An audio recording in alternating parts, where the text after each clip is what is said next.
Cake বানানোর জন্য 1 cup চিনি গুঁড়ো করে নেব।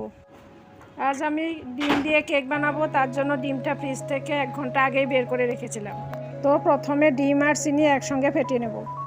ডিম আর চিনিটাকে ভালো করে মিশিয়ে নেব যাতে কোনো লাম্পস না হয়।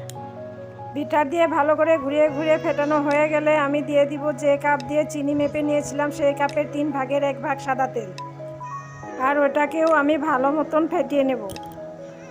তারপর আমি 2 কাপ মেপে ভালো মতো ময়দা নিয়ে নেব। ময়দা 2 কাপ আমি চালনির সাহায্যে ভালো করে চেলে নেব যাতে ময়দার মধ্যে কোনো দানা অংশ থেকে না যায়।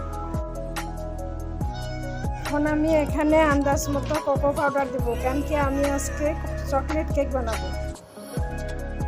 এটাকেও আমি চালনির সাহায্যে ভালো মতো চেলে নেব যাতে কোনো দানা ভাব না থাকে। এখন সব উপকরণগুলো আমি ভালো মতো মিশিয়ে নেব। মেশানোর সময় আমি 1 কাপ উষ্ণ গরম দুধ দেব, কেন কি ব্যাটারটা যেন বেশি ঘনও না হয় আবার একটু পাতলাও না হয়। এখন আবারও সমস্ত উপকরণগুলো ভালো করে মিশিয়ে ফেটে নেব। তারপর দিয়ে দিব আমি 1 চামচ বেকিং পাউডার মতো বেকিং সোডা আর 2 চামচ মতো ভিনিগার, আর সব উপকরণগুলো আবার ভালো মতো মিশিয়ে নেব।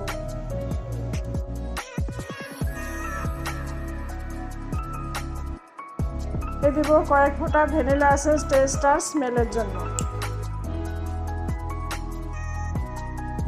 এখন আবারও ভালো মতো সবগুলো উপকরণ মিশিয়ে নেব। মেশানো হয়ে গেলে দেখবো ব্যাটারটা যেন ঠিক এইরকম হয়। এখন কেক টিনে ভালো মতো তেল ব্রাশ করে আমি ব্যাটারটা দিয়ে তারপর ভালো মতো ট্যাপ করে নেব যাতে এয়ার বাবলস না থাকে। 20 মিনিট আগেই আমি গ্যাসের মধ্যে একটা পাত্র প্রিহিট হতে দিয়েছিলাম। পাত্রের মধ্যে আমি একটা পেপার আর স্ট্যান্ড দিয়ে আমি ব্যাটার তৈরি করে রাখা পাত্রটা বসিয়ে দেব। আমি এটা ঢেকে দেব আর 45 মিনিটের জন্য এটা আমি বেক হতে দেব।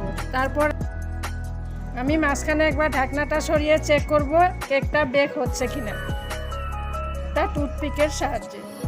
দেখো 45 মিনিট হয়ে গেছে, আমি ঢাকনাটা সরিয়ে দেব আর একবার চেক করে নেব কেকটা ভালো মতো হয়েছে কিনা।